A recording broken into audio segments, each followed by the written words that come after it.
Hey everyone, I'm Sue Daley and we're up to week 10 on the Speke Hall sew along. So today, again, we are just going to piece some blocks together, and again you're going to do them 4 times. So here it is up on the wall. It's a nice little easy one. So we've got some 4.5 inch squares at the top, 4.5 inch square at the bottom, some half square triangles here and some 2.5 inch squares here.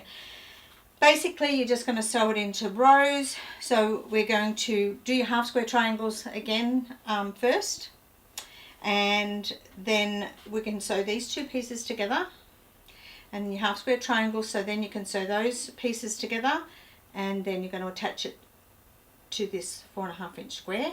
Once you have your 2 rows, then you can sew it together. So I'll just show you that. Okay, should have left that one on there, and this way. Okay, so we have 2 rows, this one and this one, so we're just going to sew them together across the bottom.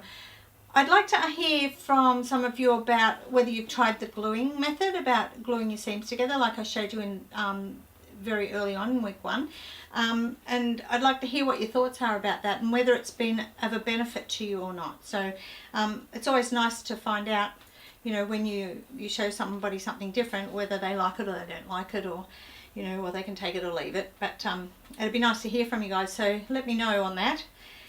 So week 10, we've just got 2 more weeks after this, week 11 and 12.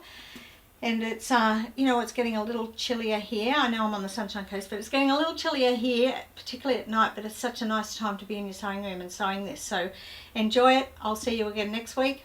Take care.